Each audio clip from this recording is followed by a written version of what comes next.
when Timothée Chalamet was winning Best Actor for Marty Supreme, they cut to Michael B. Jordan, and he kind of has this like look on his face. And the caption is, the look you give when you know you literally worked twice as hard. Okay, this man was playing two characters in the film. Literally. Truly, like, this meme was the Black experience wrapped up in a meme. Ooh, wait. No. Listen.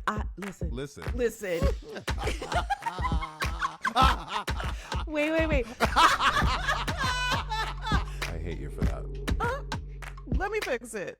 Welcome back to Let Me Fix. Do you? How long have you been on vacation? Listen. Sometimes we do it this way. Sometimes you start. My bad. I'm so sorry. It's totally okay. Okay. Let me back. See what the universe does to you. Yes. Okay. Welcome back to Let Me Fix It, the podcast that says, now why'd you have to go and fuck it up in the first place? And now we're here. I'm Franchesca Ramsey. I'm an actress. I'm a TV writer. I'm a producer, a graphic designer, and social media consultant.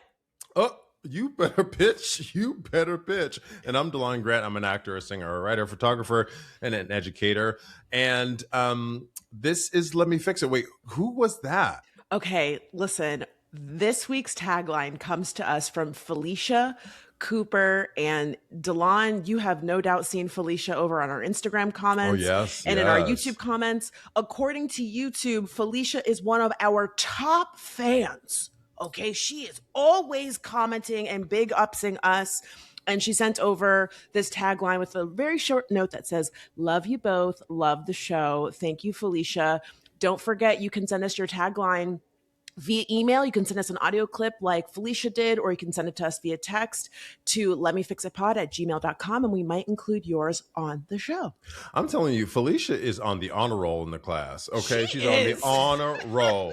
Straight A's, girl. Straight A's. You know, she's coming for that valedictorian spot. We got a few people who are always in the comments, so we take note. We see you.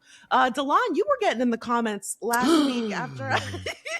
See, I was gonna wait till we get to the class comment section to we talk can do about that. it. But and you know what? Maybe is this a good time to talk about some of the structural changes we're toying with? Yeah. So class, we're as you know, this iteration of the pod is something we're really still working on. We're trying to figure out what's working best for Fran and I. We have 50-11 jobs. We live on different coasts, different times, all the things. So we moved away from the audio on Spotify. We're slowly trying to see if we can bring some of the Spotify listeners over to YouTube. But we really like this format. But we also want to meld what we were doing before. Some of you have been like, hey, are you not doing the fixes anymore? Hey, where's the glow up? So we're creating a little bit more of a structure. We're going to start with a headline, some kind of news a story that we both want to bring. Then we're going to go back to our topics, right? I hope you like us each bringing topics because we really like it. We never know what the other person's going to talk about, but we're going to bring back that fix, right? Because that is, Let Me Fix It is the theme. That's kind of where we started the show. And then Fran is really good about y'all's comments. She's always saying, hey, comments in the class, suggestions from the class. So we have a little section where we're going to have you speak up. So please continue to comment on YouTube. Raise your hand, so to speak. You better, or I'll send you to the principal's office. But we want to hear your comments as well, so we're going to add a little section where we have the class comments from the class, as it were, and then we're going to hit our glow up. You know, we always have a glow up, or we don't. So we're going to have like 4 kind of slots for our new format. And let us know if you want to hear something else, because this is all about you. We're just talking, so we want to serve the class the best we can. So let's hop into these headlines. This is Let Me Fix It. Cat. I'm so glad you did it, because cat. I was going to say something, cat. We have to bring it back. We do. DeLon, can I kick us off? Sure, absolutely. We got to talk about the Golden Globes last night. Did you watch them? Did anybody? I accidentally ended up watching them. I didn't plan on watching them. I went to a cookout and we were watching football. And then after the football game, everyone was like, oh, aren't the Golden Globes on? So we caught the very tail end. And then they just started playing over again. So we just watched them.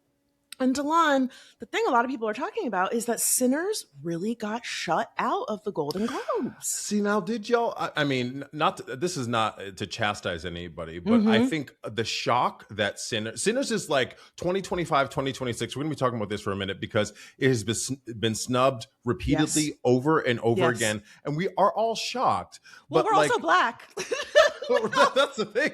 Like, what do we expect? Right. Yeah. But it is crazy to like have all the stuff that happened with Variety. If you don't know, class, there was a lot of comparison between Marty Supreme, which is Timothée Chalamet's movie, and One Battle and After Sinners. Another as well, where where Variety is really praising these films. And this is not even to get into like the discourse about how you feel about either of those films, but if we are specifically talking about numbers at the box office, it cannot be denied. This is my suitcase. This is your suitcase. Okay, it's okay. Hello. Delon lost his suitcase on his trip to Mexico. So for those of you that were asking last week, why is the episode so short? Because he was in Mexico, bitch.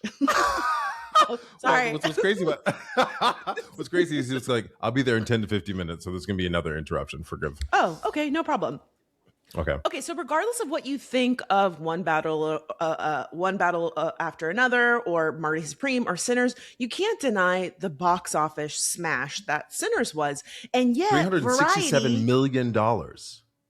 And despite that, Variety and a number of these outlets were like, is it really a success, though? Like, just downplaying. Do box office numbers even matter anymore? Didn't even matter. But then Marty Supreme is like, it made like what? I don't know. Nothing. Double-digit millions or something? I don't know. Well, and compared to its budget, because it was also a period piece, and it's New York, like, and I saw the movie. It's fine. There's a lot going on. You can tell it's an expensive film, but it opened during Christmas, and it didn't do as well as they had projected. But despite that, the way that the entertainment magazines, especially Variety, have talked about it, you would think it was this global smash. You know, the headlines were like, the biggest opening on Christmas Day in the last 10 years. It's like, what? That's not a title. Right. So Sinners was nominated for Best Original Song, Original Screenplay, Best Actor, Best Drama and Motion Picture, Best Director, and Box Office Achievement. Delon, it only won 2 out of those. Do you know which 2 it won? No, I have no idea. It won Box Office Achievement, which is basically like a consolation prize. That's hilarious. Somebody on Threads called it the Here Nigga Damn Award. Fine.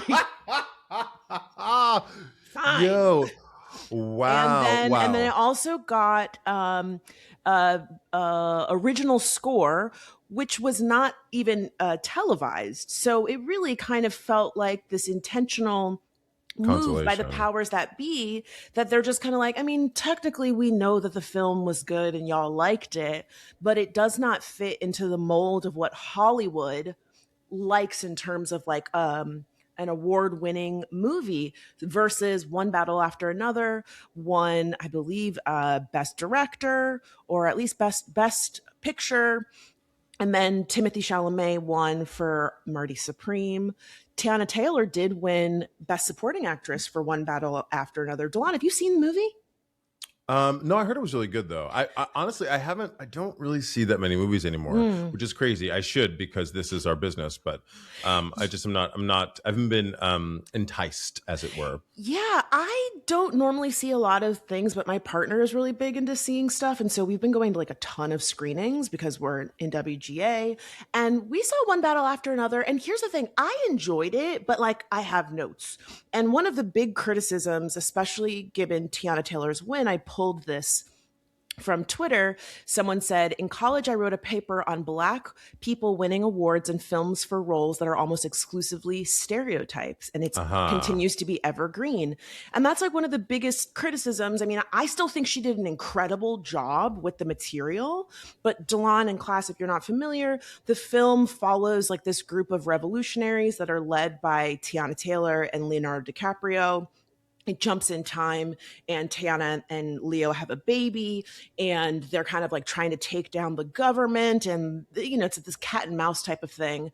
But Teyana Taylor's character, all the Black women in the film are like really one-dimensional. There's like a scene of her where she's pregnant with like a machine gun, and she's like super sexual. Like they're setting off a bomb, and she's like, "Oh my god, let's fuck! The bomb is making me so sexy," and like it's just like okay. And the politics of the film are very thin. Like they're revolutionaries, but you never really know like what they're fighting for. They're just blowing stuff up. It's very like I think the two things are so married when we're talking about Sinners and we're talking about like the stereotype, right? I'll conflate and this is like, I've thought about this for years. I thought Denzel Washington should have won the Oscar for Malcolm X, but he won for Training Day, right? Yes. He won for playing this terrible cop, right? And I thought the same thing with Halle Berry. Halle Berry won for Monsters Ball, where she's like this drug addict, this like fucked up mom, and she should have won for being Dorothy Dandridge, right?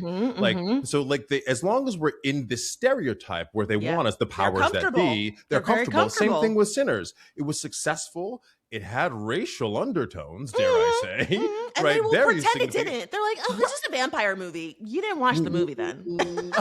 Who is the vampire, though? What was the color of the vampire? And what does it mean when we talk about who we let into the community, a.k.a. the cookout, and who y'all are always trying to invite? Well, and that's probably part of it, too. They didn't like the themes, right? Let's be honest. Hollywood is a place that is owned by very few people. It is run by very few people, very few organizations. We're talking about Variety. There's like one group of people that own a bunch of magazines. It's like one guy that owns, I think you posted that video. I'll try to link it in the description. I think it's Penske or something is his name. I forget. But he's like a Penske, right-wing guy who owns all of the magazines. Nepotism. And His basically dad owned it. Right. And basically like one guy gets to decide who's in and who's out. It's all a farce. It's crazy. And he can, tamp down stories of his own sexual harassment or his own, run-ins with the law.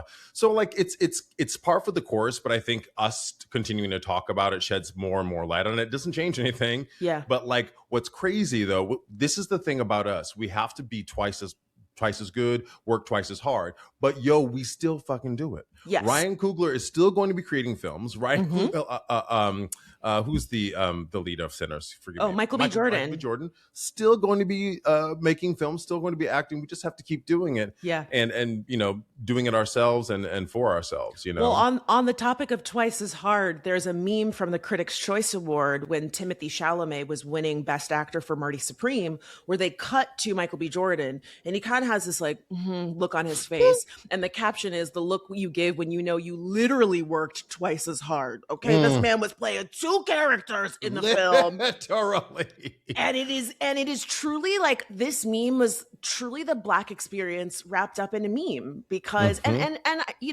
we can also say this is for marginalized people as a whole, but I'm gonna just be specific here to Black people.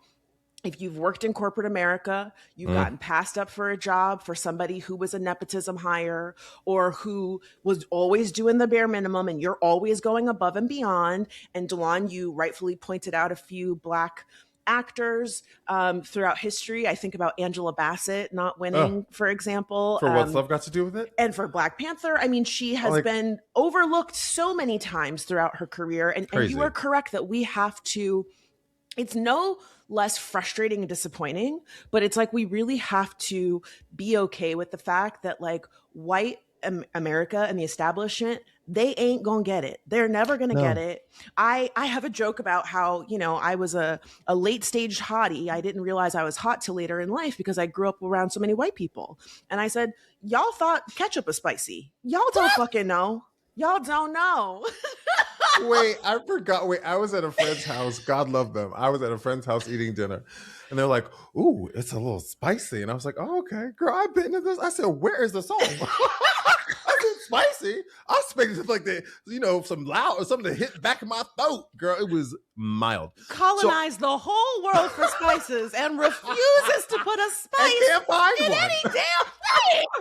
But I hear you so hard on the hot part of it. And we've talked about this before on the pod. I went to Spain when I was 30, and I was like, oh my God, the way people, and not that it should matter, but like, Right. I didn't see myself as beautiful. I just What came makes back you from feel Mexico, like you good? were saying. Yeah. Mexico, I was best in show. I was like, oh, really? Oh, I could not believe Well, it. and I you was like, speak Spanish. sí hablo. Mhm. But like, I just don't feel that here, you know, Mhm. and it's sad that we have to go to foreign countries or like wait till we're, you know, damn near midlife to Yeah. experience that stuff. But I grew up in a white place too, and I just didn't. They weren't having, they weren't clocking me. Ready? Mhm. Well, two more things I'd like to mention about Golden Globes before I throw it over to you. They had the first podcast award at this year's Golden Globe. Which, why are we giving out awards to podcasts It's getting in a thin. film? It's and getting thin. Well, there was a joke about that where they did a sketch and it said podcasts. It's what we have now. I was like, that's very true. So the nominees were very white. We had Armchair Expert with Dax Shepard, Good Hang with Amy Poehler, Smartless, Call Her Daddy, and NPR's Up First. The winner was Amy Poehler. And Delon, I'm curious. I mean, ironically, here we are on a podcast. Right. But do you feel like the podcast market has been overtaken by celebrities? And is it fair? You know, like this used to be the people's medium. Right. Now every celebrity, who can compete when you can have your celebrity friends just come be on the show? Right. And it's also because the way Hollywood is going, right? I feel like they want to have their own, they need to make money, right? They have to sustain a lifestyle. Yeah. But they want to have control over their own destiny. And so they're able to do this. And someone, you know, pitched them a podcast. Like some podcast network was like, yeah, we'll give you Don't have to tens leave of your thousands house. of dollars. Yeah. Exactly. I do think it's unfair. I think it's unfair because like, not only because we have a podcast and we're trying to build something, but you can go on any TV show, Stephen Colbert, anytime you want, right? But like, you're kind of diluting the landscape, as it were. Yeah. And I just want to say about those nominees, I know people love all those TV shows or those podcasts. Excuse me, might as well be TV shows, because they you know they're all recorded anyway. But Up First is an amazing podcast, and the idea, especially with what they're doing to like the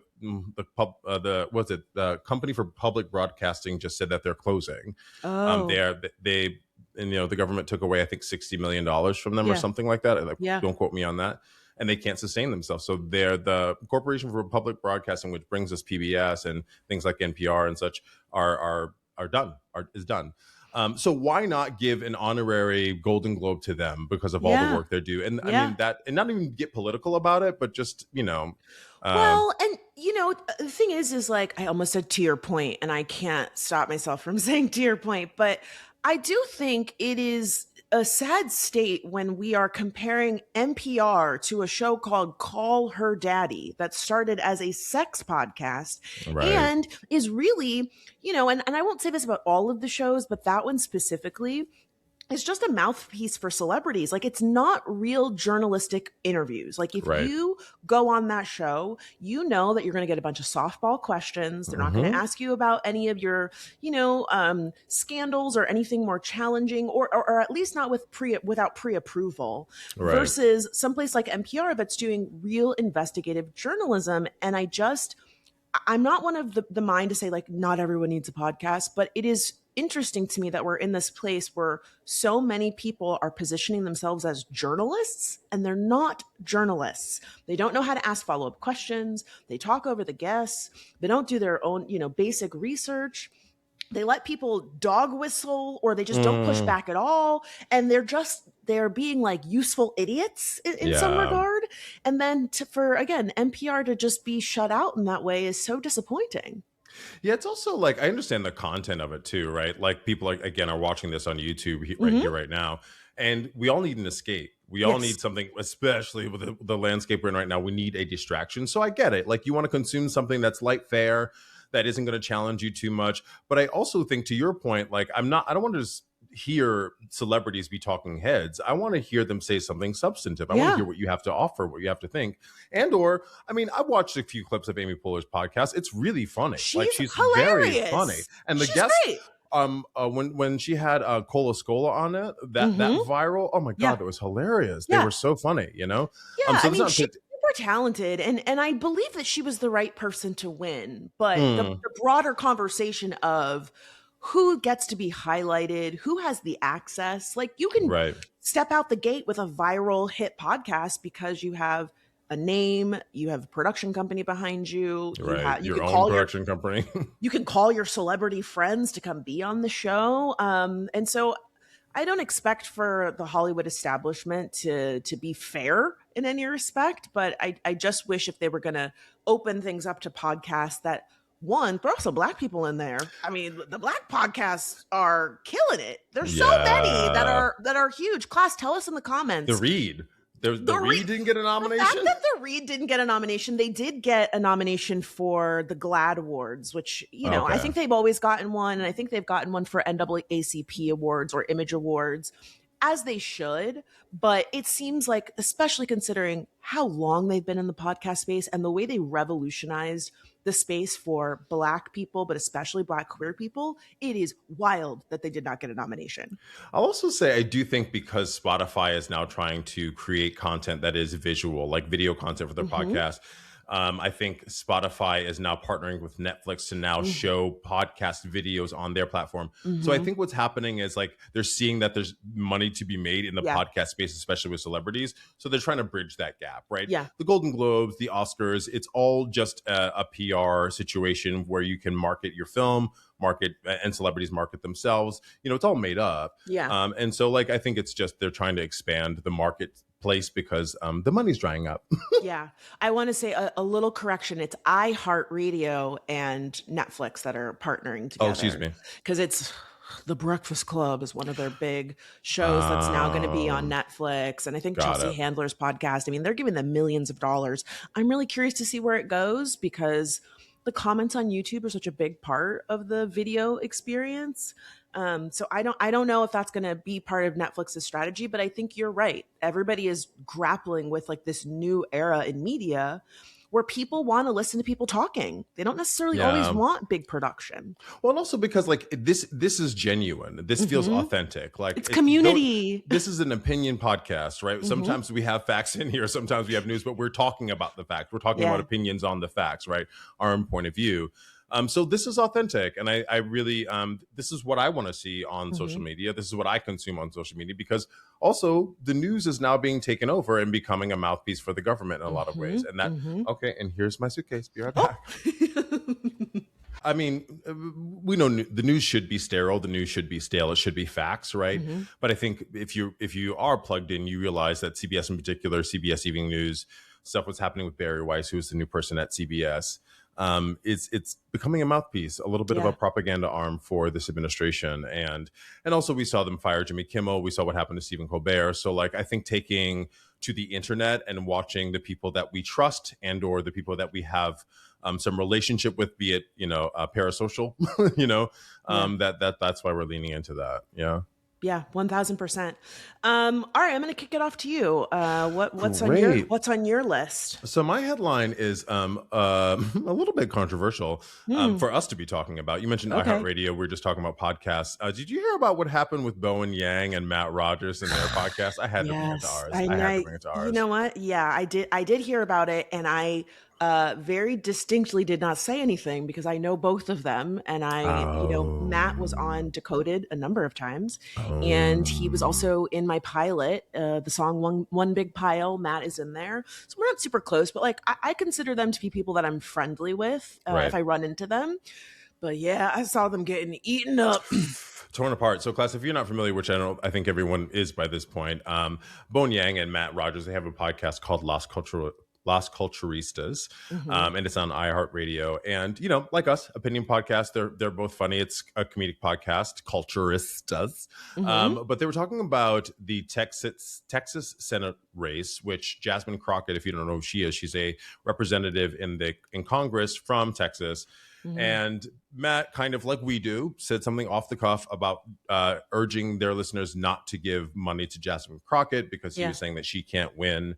And Bowen Yang agreed with him, and people were eating them up, and rightly so, because again, we're all allowed to say things that are not right or that come off the dome, and we're everything's up for critique. The thing that I take issue with Mm-hmm. is the silence after it. There was a long amount of silence, and then there was kind of a blanket apology where we're listening and we promise we'll do better, which felt like a wet blanket to me. Yeah. It didn't feel like anything, because what they said was, hey, don't give your money to Jasmine Crocket, because she won't win, because Beto O'Rourke couldn't win, who is a Which is mixed also guy. He's white. He's a white presenter. Yeah, but also, like, how weird is it to say a black woman can't win because this white guy didn't win, so we think this other white guy can win. And so this guy named Tellerico, I forget his first name, they were like, well, that's who I really want to win. We don't know anything about him. We don't know anything about him. I like him. Which doesn't make any sense to me, right? Yeah. Again, we're all allowed to say things that we can walk back or whatever. But I also, like, it's not lost on me that, this is a Bowen Yang is Asian, but, like, this is a white gay making this very declarative statement about this black woman. And, like, he says, I'm a progressive, and I get that. But also, like, you sit in a place of privilege, you have a mic, you have a lot of bit of responsibility. And if your goal as progressive is just to win, so that we can combat what's happening with this administration and we can better the country or reshape it in a way that we feel is more inclusive and more progressive, then why wouldn't you just not saying support all Democrats, but why wouldn't you say something substantive about why people shouldn't give her money?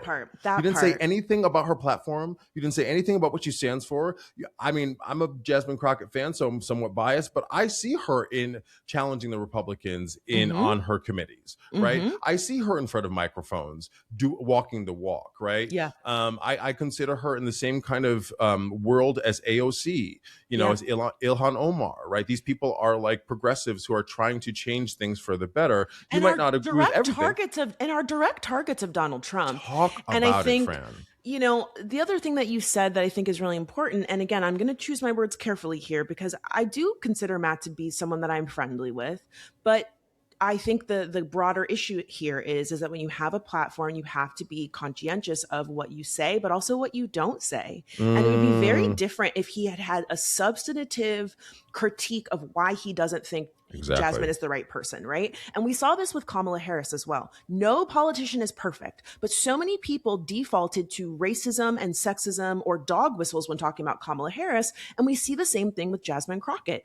You should be able to criticize her. I don't believe any politician is perfect or should be put on a pedestal.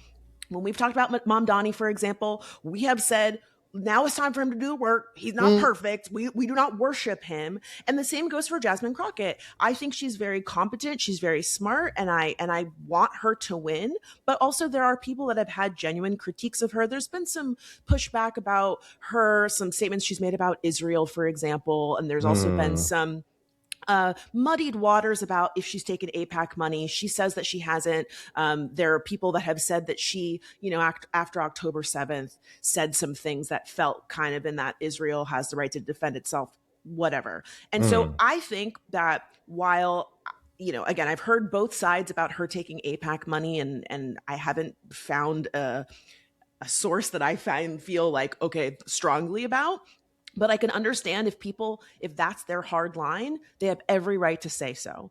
Yeah. But to then just go, she's not going to win. And the idea that somebody who is not defined, it's very coded language. What does that mean? She's too defined. If you're running for office, you better be fucking defined. That part. I want to know what you stand for, but right? Just the utter irony to go, I like this other guy, he's not that defined. And just to clarify, Bowen responded by going, oh, I've never heard of him. So it's like, oh, so you think the guy you haven't heard of is going to win? And also, y'all don't live in Texas. Y'all don't live in Texas, and you're not saying anything substantive about politics. You're just saying, that situation doesn't feel right to me. I'm vaguely thinking that you shouldn't give her money. No, you don't give her money, Matt Rodgers, if you don't want to. Then don't give her money. But don't create this whole issue and then again not say anything of quality for people to but have a microphone and speak with authority, like, oh, I know she's not going to win. Yeah. Right? I mean, I think the subtext of the Beto couldn't do it, Jasmine can't do it conversation is this idea that Texas is very conservative, and Texas, I think a lot of people incorrectly believe that Texas is very white, and it's not. There's a lot of Black people that live there. And there's Mexicanos, okay. Yes, exactly. And there's been also a lot of gerrymandering there. Yeah. And so this insistence that like, well, if a white man couldn't do it, there's no way a Black woman could do it is really reductive, because she has won in Texas before. This is, you know what I mean? Like, she hasn't won this specific office, but she's done it before. And the thing about the apology, we talk about apologies a lot on the show. I felt like I heard this phrase of get called out where you showed out.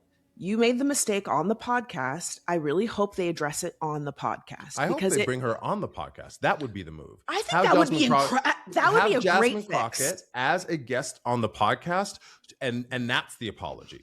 If you want to, right? I think that is a great fix, and it fits the world of their show. Like, they often talk to celebrities and pop culture people, but it could be really interesting to say, we heard you. We reached out to Jasmine's office. We were able to get her on the show. Let's talk about the issue, the mistake that we made, right? And actually like take ownership of it. I felt like that's where it fell short. It was,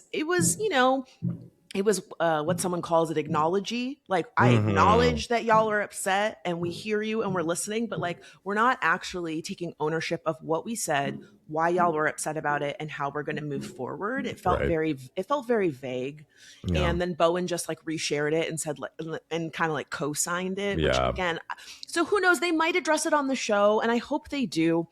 I'll also say, just from like the empathetic part, again, because I know them, it's not easy being the main character. And they were the main character all weekend long. And I know that can make it hard to see the forest from the trees, because at first Bowen kind of posted a little catty message that was like, oh, seems like things are totally cool weekend. Something like very a good vibe like this weekend or something. Like there's not even happening this weekend. And it's like, bro, that's not the way to respond. Well, it's not it's not the way to respond. And people are so quick to be like, oh, why are we getting canceled? Why are they getting canceled? Well, this is the space to go, oh, hey, let's get on mic right now and do something to respond to it, right?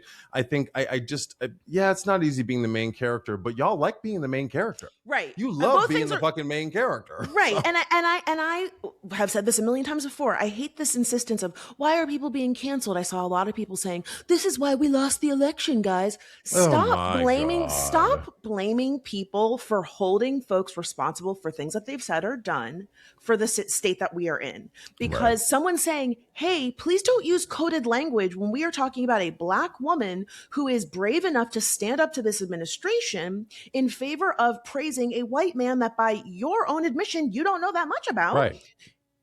That's not the move. That's not the move. And me saying that is not why we have Trump in office. Right. You are not going to blame me for that. You talk to 70 million Americans. That's why we have Trump. And they haven't been canceled, right? Like, they are still a very successful podcast.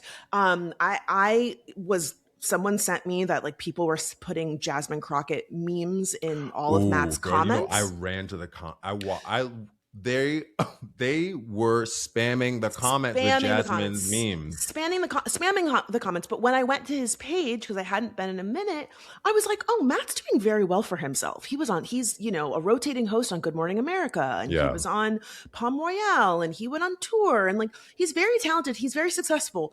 Getting backlash in this moment is not going to end his career. I don't believe it should, but also it's not going to. And so for anyone to suggest you can't criticize him because we're taking down one of our own, no, we're calling one of our own to be better. Yeah. And I say, as someone, again, that knows them, I believe they are better. I think people, I will admit that I'm biased here. I don't think that this was the right move for them, but I do think that they're the type of people who have the capacity to hear and go, bookmarked, understood. Maybe not how I intended it, but I understand how y'all heard it. And I'm going to be better about it. And it is a teachable moment for all of us, right? We talk about apologies on this podcast so much because, like, not everybody does them well, but like we are try to be stewards of the world where, like, if I do something wrong, yes, I want to rectify it because I'm empathetic, right? And so the example is, we're not canceling them because we don't have that power, but we're calling them out, right? Yeah. Or perhaps calling them in. You know, calling them in. It's a teachable moment for everybody. Did Matt say that they made a donation to Jasmine's campaign, or did I make that up? I think you wanted them to. I didn't hear about that. Oh, okay. I don't know. They might have. They Matt, might let have. us know. Matt, if you watch it.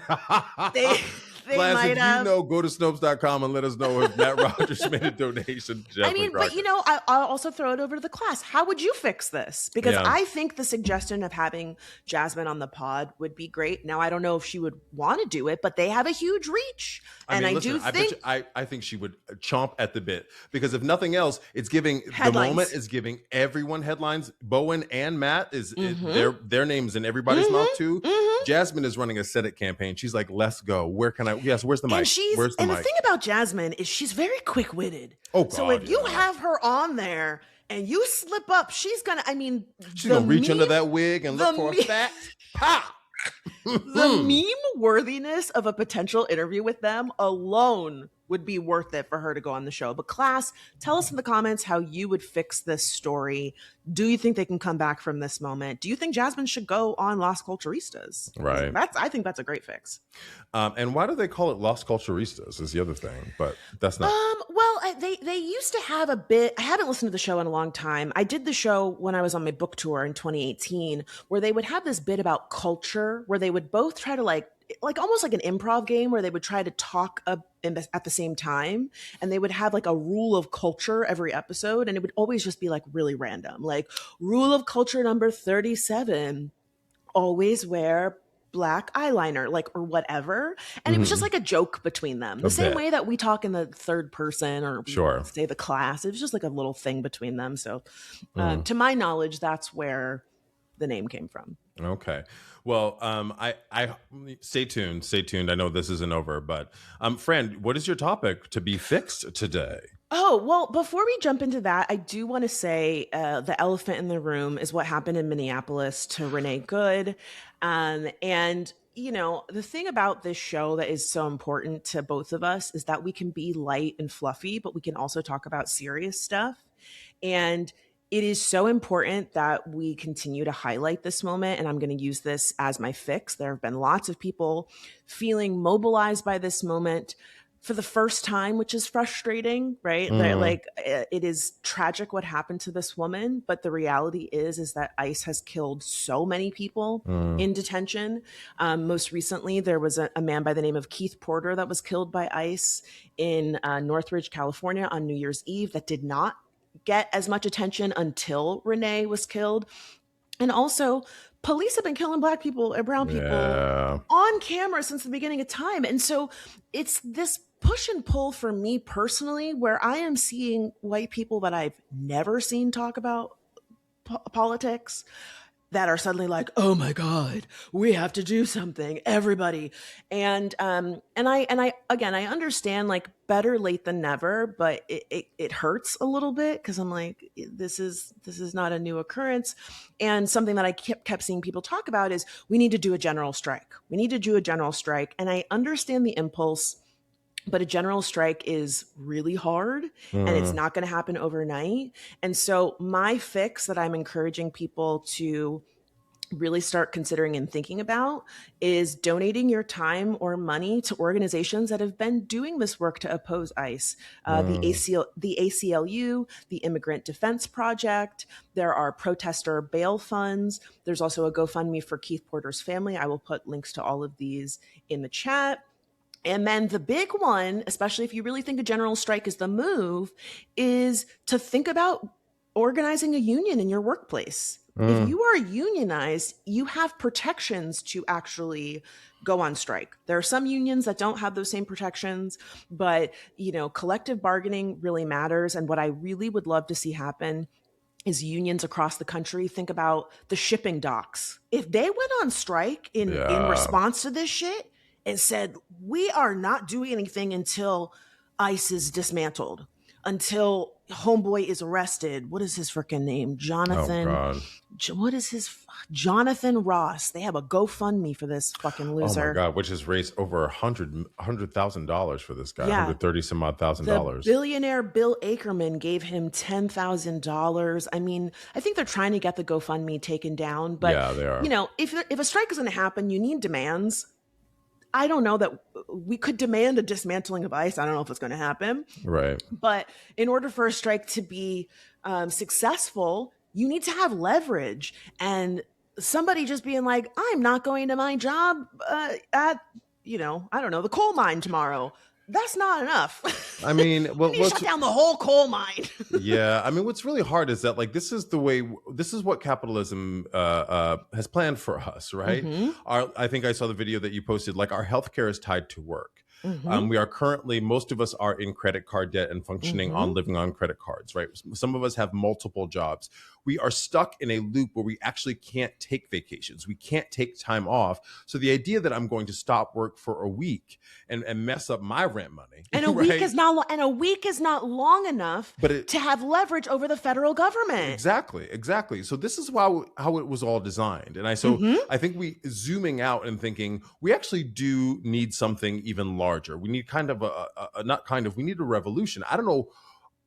But every time we've had a leader, we've lost him. We've lost them. So right. I think that's I think of Malcolm X. I think of Martin, right? So Martin Luther King. So I think we have no one to lead us. We have disparate voices. Like we have a Mamdani, we have an AOC, we have a Jasmine Crocket, and thank God for those. Please protect them. Put bubble wrap around these motherfuckers, right?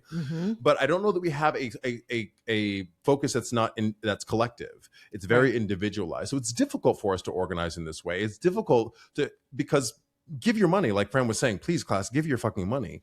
But like we also need boots on the ground. We also need people picking up phones, Yes. But I would also, speaking from the I'm like, I often give money, but I don't have time because I'm working for money. You know what I mean? So like, well, I think there's also that's a really difficult thing, for us to all kind of gauge.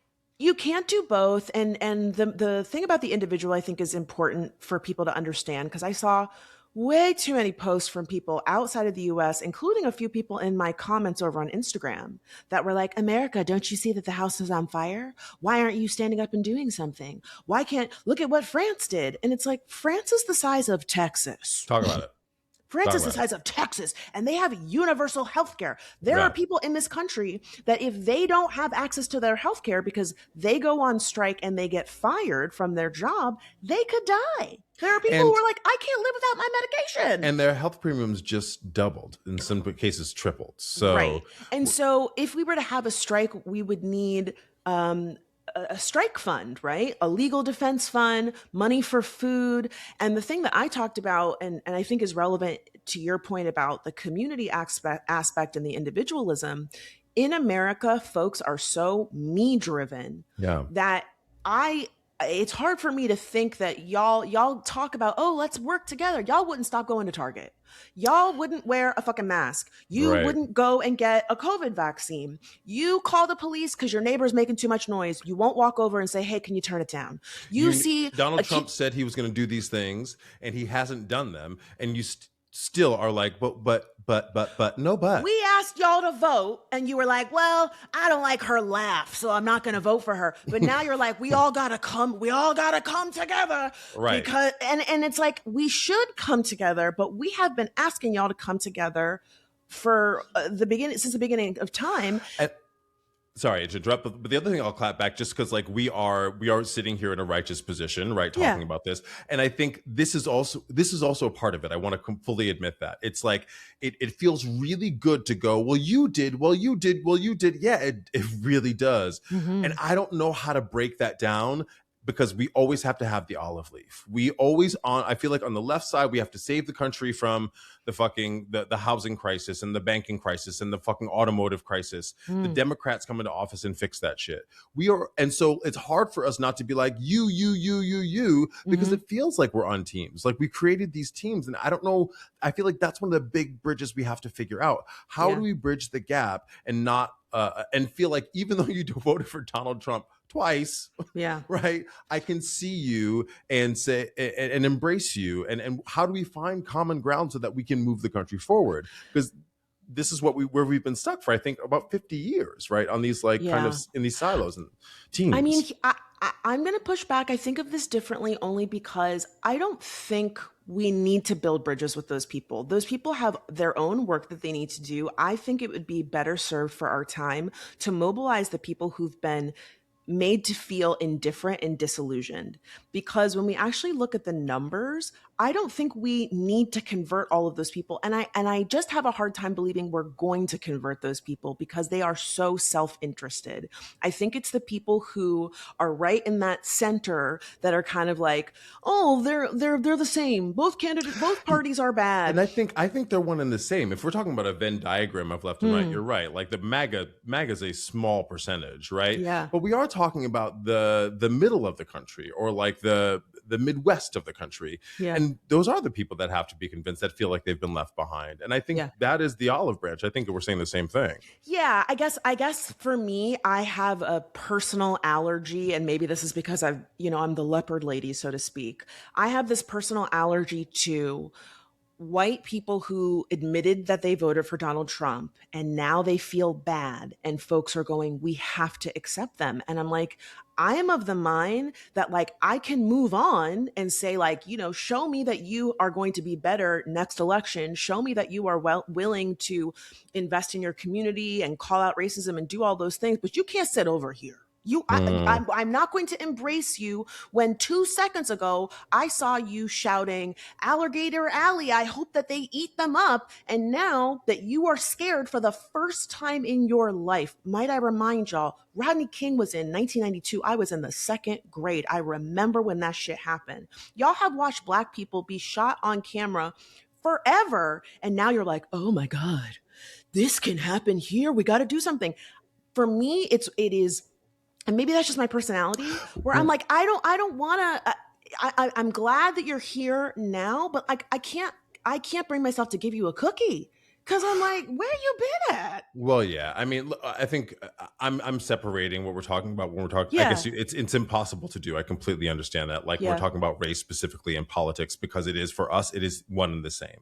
And I do think, like, to get back to Nicole, right? Nicole Renee Good, is that her full name? Renee Nicole Good. Renee Nicole Good. A lot of Black people are hurt.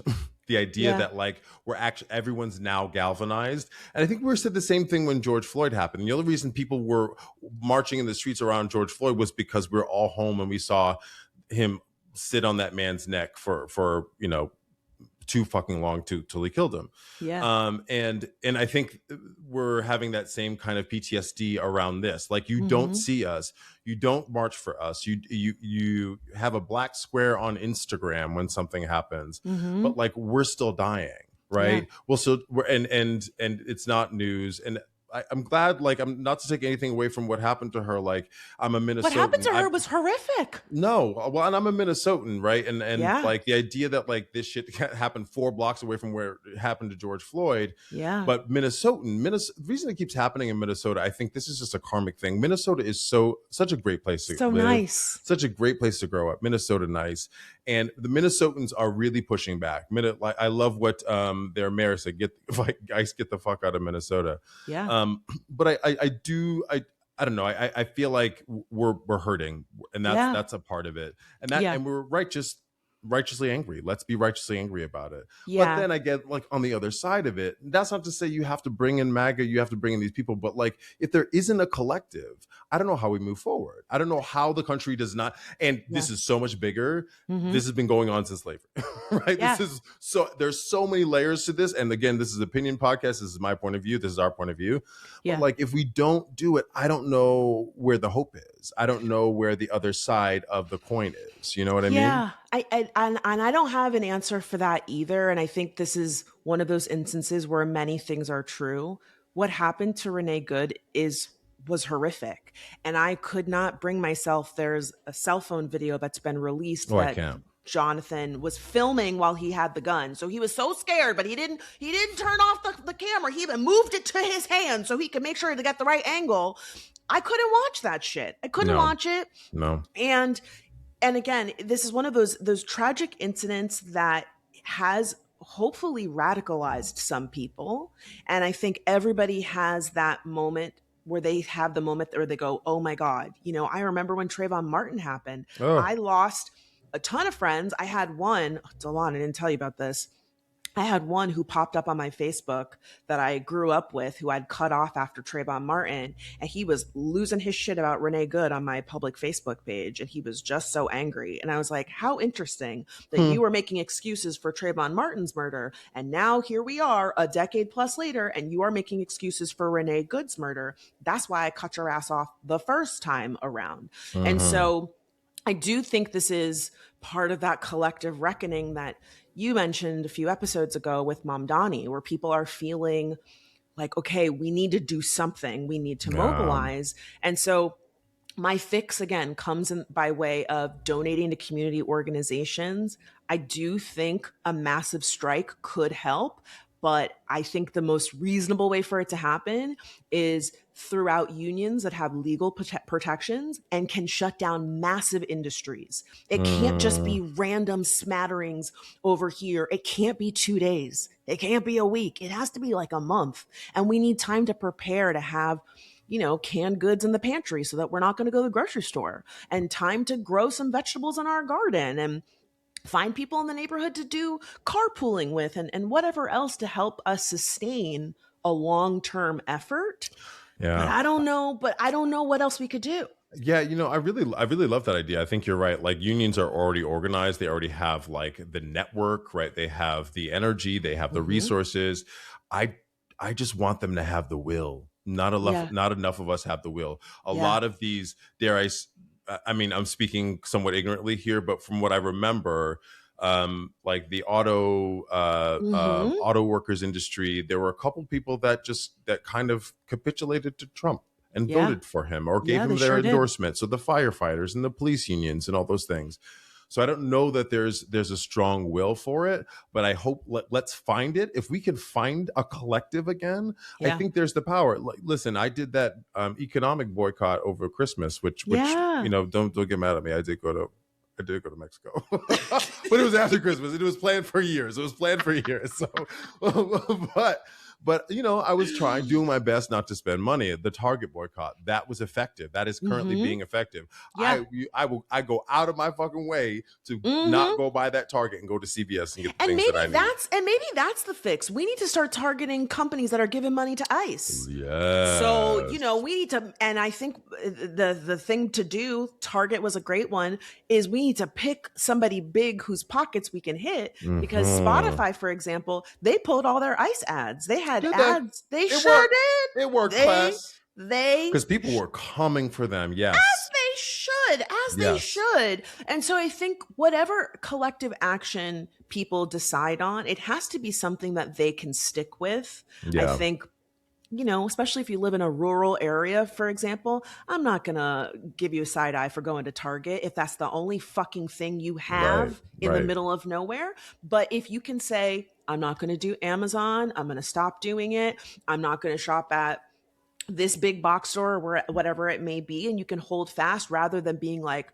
for a month, I'm not going to work. Not everybody can do that. Girl, I would be homeless. You hear me? I would be homeless. All right, what's your fix? Yeah, so for your topic, for my topipic, right? Oh, sure. I mean, I think we both kind of gave fixes here. So what's your topic? Let's hop over to my topic. So a lot of these are serious topics today. I don't know if you heard about this, Fran. Utah, shock, has banned the Wicked book. So the original book Wicked was written by Gregory Maguire. It was published way back when we were in high school, early aughts, right? I read about 3 chapters of it. With a lot of words. A lot of big It was a lot of big words, but a brilliant book, obviously, because, it's made everybody multimillionaires now. But Utah has decided to ban this book recently. They also banned Perks of a Wallflower, which I know is a teen book as well. And I think it was 19 Minutes was another one by Jodi Picoult, I might be wrong about that author. But they're choosing, book banning is still here, right? Yeah. And so that's not going to end, and we can't do anything about that. But my fix is, I'm presenting this to the class and to you. What can we do to protest this? Because I think this is a kitschy, fun, cute opportunity. I know if it's Utah state law, sure, we have to abide by it. But and when they say they're banning it, are they banning them in schools, for example? I think it's in schools and libraries. Yeah, you cannot have this. I'm not sure about that, but I assume that's an assumption on my part. Yeah. But my thing is, let's get a bunch of these books and just start dropping them in big Utah cities, just on corners, right? And or having a network. It's like the Underground Book Railroad. Like have a read along. I love that. Or where everyone sits out and on the quad and we all read the book together. Yes, or like just go up and down streets. You know those big trucks where they have a big sign where you're just like yelling out chapters of the book. Because I do think like this I want to push back on, and I feel like this could be like we can create some fun way to push back on this. You can buy the book on Amazon, you can buy the book anywhere you want. This is America still in some ways. But I want to push back on the book banning in a really fun way, because let's talk about Wicked specifically. You and I have talked about this. Wicked is basically racism, right? Like we're basically it's an allegory. It's an allegory. Yeah, I mean, it's the Wizard of Oz, class. Don't come for me. We know it's the Wizard of Oz. It's based on that. But they're using her being green as the catalyst for all of the things that she deals with, right? Racism. And she's being misrepresented as evil when she's really just misunderstood. Exactly, because she's powerful, right? Black people and white people. Yeah. But I do think like that someone might argue it's witches, because I know that, Christians have had a really hard time with witches, but and we've had a really hard time with y'all Christians. So talk about now it. you know how it feels. We'll talk about it. Okay, here's a potential fix. You know how you can like sponsor a child in another country, or you can sponsor a highway and you can send some money or whatever. What if you could sponsor a book to somebody in a state with a banned book? Where for $5 you can make sure a kid in Utah can read Wicked, and you spend the money and then we send a copy of the book to the kid. I love that. You know what's really dumb about this whole thing is that is the internet. We don't have access to the internet. You talked about Libby recently in an episode. And you can sign up for Libby in other libraries outside of your home state. So maybe that's the fix. Is signing up for a library outside of Utah so you can get access to those books. Yeah, and it's the performative part of it, right? Because they're banning these books. I just want, what is our performance part of it? So class, if you have a fix for what we do with these states, Florida's another one. Sorry, Fran. Florida, where they're banning these books. What do we do that's kitschy, that's fun, that's a lovely pushback? I love the idea of sponsoring a book. I thought like just dropping copies of the books anywhere, we might get sued for loitering. For littering, For littering, rather, loitering. For littering, but we'll do it at night. Oh, wait, have you heard about those the statues that they've been posting outside of the White House, or on the what is the lawn there? No, yeah, the Great Lawn. The Great Lawn. There are these posters, or like these statues of Trump, like him kissing Putin, or him like holding the Epstein files, or whatever it is. Oh no. So they've just been trolling. So I think it would be really fun to find a way to troll these people. But class, if you have any suggestions, let us know. Please do. And let's get into comments from the class. Look at us. We took a little break because you went to go. Okay, perfect. All right, let's move into comments from the class. I wanted to highlight this one what we got at the end of 2025 from Darren D. A Star 3941. This was our first super comment. Delon, I sent you a screenshot of this. Darren was kind enough to give us £100. Did you know you could give us money, class? Damn. We're not saying you have to, but this was a huge surprise. Well, and that's like, I mean, is the pound one for one now? It's $78. I looked on our analytics. Wow. $78. Wait, the pound is less than the dollar? So they gave us £100 and it translated to 78. Oh, excuse me. So the pound still is more, because the pound is usually backed by gold or sterling or something like that. Yeah, and I think maybe YouTube takes a little bit out of it, so we don't get the full amount. But it was about $78, which is very nice. And Darren's comment says, "You two have made me laugh so much and think so much for 2025. I hope you go into 2026 knowing that some random stranger weirdo in Britain thinks you're absolutely great. You're fantastic. That warmed my heart. And honestly, like, not just the money part, but like the fact that this person said, you were a huge part of making 2025 great, and that you made me think and that you made me laugh. That's so important. We love getting that feedback. Again, you don't have to give us anything, but just your eyeballs and just sharing counts like way more than you could ever know. But I just felt like we had to say thank you to Darren for giving that contribution to us in 2025. Huge thank you, Darren. Huge thank you for being an audience member. I'll add, Fran, we say this all the time, but also your comments are amazing. Like, we love engaging with your comments. Fran's always like, Delon, getting them comments because they keep coming for you, right? We also appreciate that. And this makes me want to sit down with Darren. We've talked about live shows. We want to meet you. We will do this at some point. But like, I just want to see your face and look you in the eye and like, thank you. And also like, hear what you have to say about the podcast, what resonates with you. So thank you. Please continue to listen. We appreciate it. And thank you for the money. We're going to put it to good use. I'd say one of these bills going to get paid, Darren. Okay. Do you have any comments that you wanted to highlight this week? Oh. I want to address our Canadian listeners. I want to address our Canadian listeners. So, class, we had a heated rivalry episode where Fran and I was gushing about it, and Fran was gushing about it. Fully transparent. Fran was right. She told me about it, and I was not about it. She gave me her password. I watched that shit. I'm obsessed. I'm obsessed with it. Yeah. So, in our last episode, or that heated rivalry episode, I made the mistake of, I guess, mislabeling who created the show.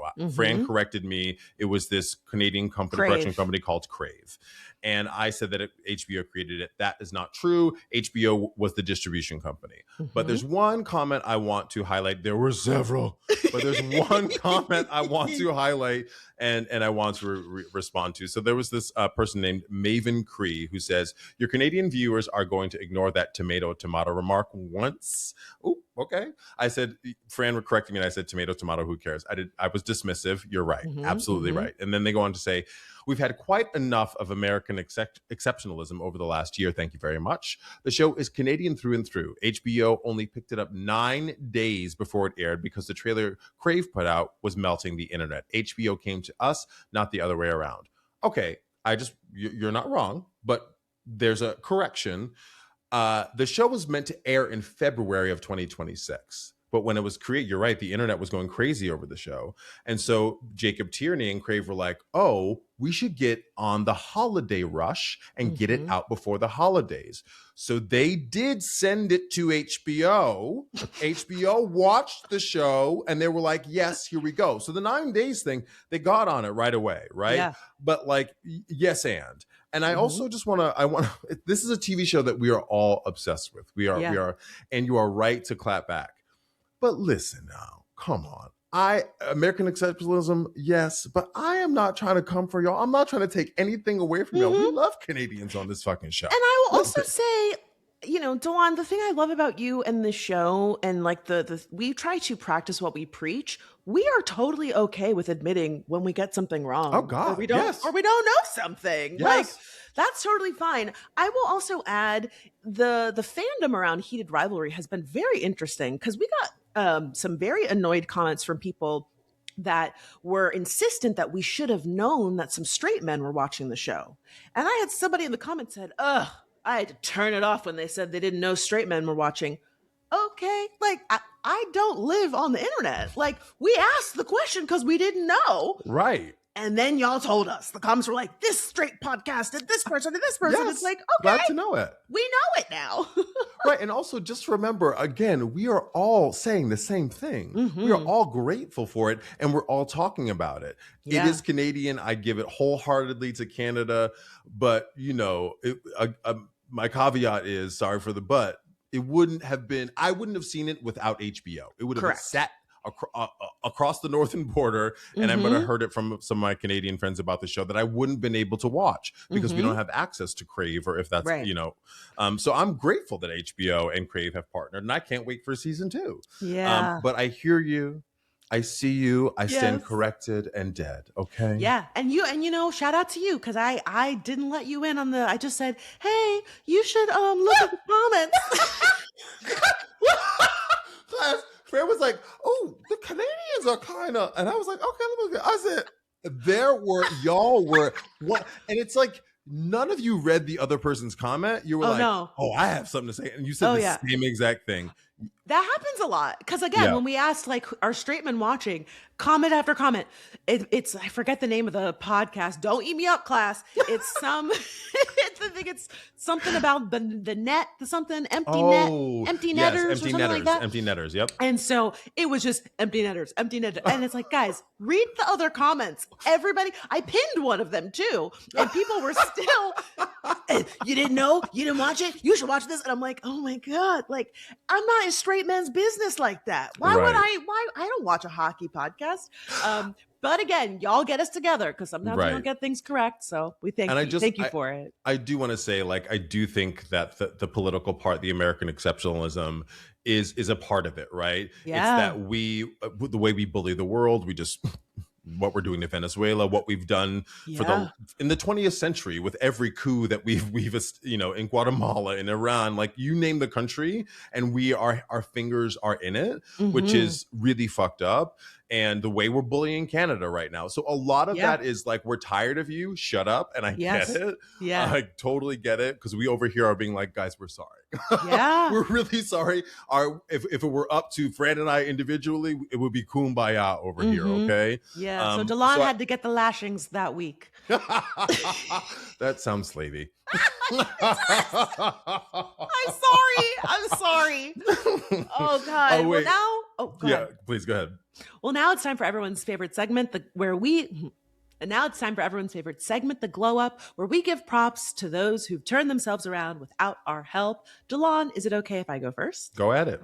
Okay, my glow up goes to me because I had my first brand deal of 2026.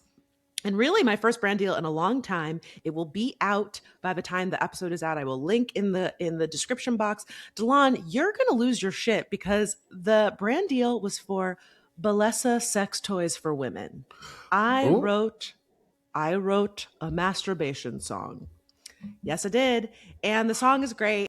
It's really funny. Whoa. Let's stop. Class, if you knew this bitch 20 years ago, 15 years ago, 10 years ago even, we called her Prudy. I would talk about, like, I would say, oh, I went to Puerto Vallarta for New Year's, and this is what happened. I met this guy. And she was like, she's writing sex jingles about a crotch rocket? You better go ahead. I wrote a song about how the Bellesa toy helps me reach that high note. Now, have you tried that Bellesa toy?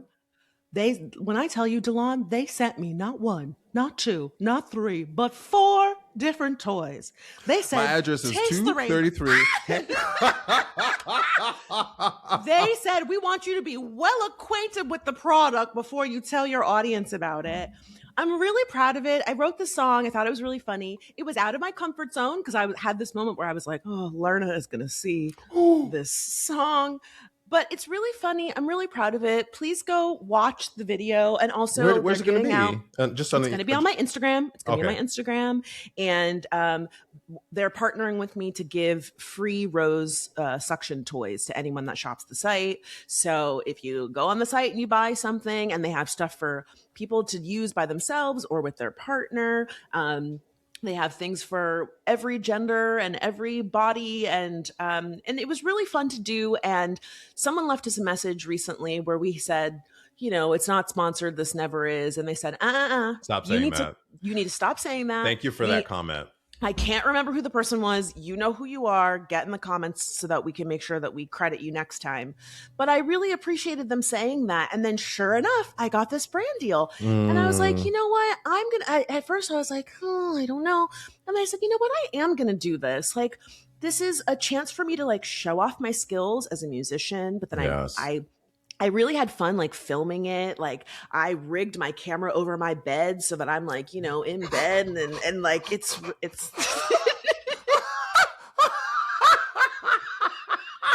I cannot wait. I just can't wait to be so hilarious. Prudy is dead.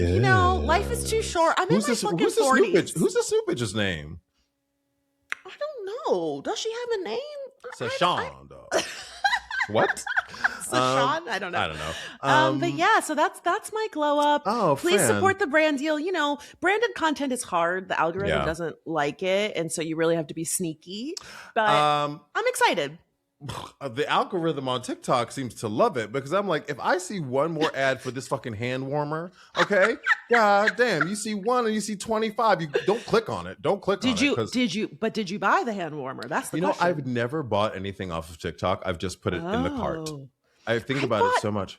I've bought too many things from TikTok. Have Some of them really? have been they're hit and miss. Yeah, I got this. It's called creamy rice. It's like cream of wheat, but with rice. Oh, and it's so good. And it's from Canada, class. Giving y'all your props. Okay. It's so tasty. I eat it before I go to the gym. A lot of people that work out use it because it's like very carb heavy. Oh. And I buy it from the TikTok shop. Wow. There's something else that I bought there. Have you ever tried that? Have you ever tried that Rise coffee? They keep telling me that you know what I'm talking about? RYZE. Class, if you know Rise coffee. The way you said that was so funny. Because I'm so pissed about it. Because I'm mad because like I see the ad every fucking day. Class, if you know what I'm talking about, please get in the comments. And if you tried this Rise coffee and if it's helped your libido or your digestive or your eyesight or your skin, girl, it's the miracle drug. It's the miracle. If you replace it in your coffee, it's totally. But the ads are kind of good and they kind of get me. So like I don't, class, if you swear by it, please let me know. Yeah. You've never even heard of it, Fran, is what you're saying. No, I haven't. I mean, this just is a reminder that like we're all in our own little algorithm bubbles because totally. I've never seen that before, but I get a lot of like gym stuff. So I just bought new grips for the gym. Okay. And I bought them because of TikTok. And I saw like a lot of people using them. And I usually go like look off of TikTok to see if I can find one cheaper, but also like more unbiased reviews. Cause that's my challenge is sometimes like you're talking about this Rise coffee. It's like, this is amazing. And I'm like, are you telling me it's amazing because it's amazing? Or do you just want me to buy it? And I can't really tell. But I've had a few things here and there that I've been like, oh, okay, I actually like this. Yeah, one of my sisters has bought stuff off of the TikTok shop. At her house, I went to see her this time last year. And I was like, oh, where'd you get this walking treadmill? She was like, TikTok shop. And there was something else. And I was like, oh, where'd you get? She said TikTok shop. I said, you better be spending some fucking money on TikTok. That or Temu. Have you seen Temu? Those reactions of like what you buy on Temu is so funny. Oh yeah, what you ordered versus what you got. Keep those coming, class, because those are hilarious. Okay, I have to wrap really fast. So okay, do you want to do your glow up and then we gotta take our pictures? Sure. Have you heard about TLC coming back? No, but you sent me T-Boz in a commercial. T-Boz is in this commercial. I'm going to send you the video so that you can clip it. Class, please watch this video. It's twofold. It's really cringy because they've taken, so I creep, yeah, and they've rewritten the words to reflect PrEP. If you don't know what PrEP is, it's called pre-exposure prophylaxis. It's a pill that you take daily to help prevent HIV. A lot of gay men take this, but anybody can take it, right? If you have a partner that has HIV, it prevents you from getting it. Often a lot of people are undetectable now, so it's hard for them to transmit it. But I think a reason that they started doing this was because the HIV cases have kind of skyrocketed in Georgia, in Atlanta in particular, among Black queer men. And so the idea was like, oh, there's a lot of like nostalgia around TLC, so let's try to do an ad. It's just a little cringy. I feel like they missed the opportunity to do, let's talk about PrEP, baby. Let's talk about you and me. That would make more sense than so I prep. Yeah, like it just, I don't know. Yeah, it's so cringy.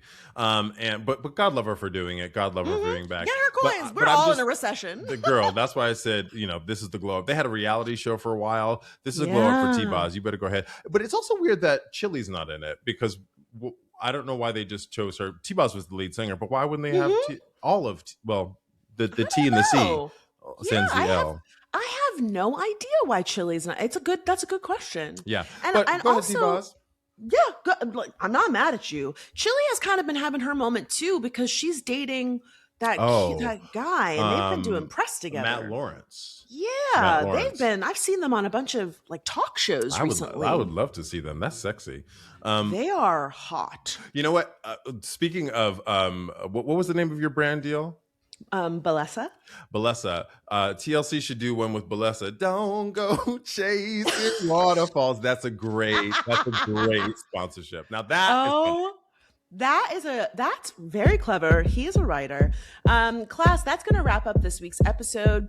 Go ahead and email us, lemmefixitpod@gmail.com, to pitch us ideas for things that you would like for us to talk about, or you can send us a voice note with a tagline as an audio clip or as text, and we might use it in the show. Yes, and remember, every Wednesday, you get us right here on YouTube, but hit that notification bell so you know when we drop episodes. And if you aren't a subscriber, if you're new to the channel, welcome. But please subscribe as well, because we appreciate you. Yeah. I'm DeLon.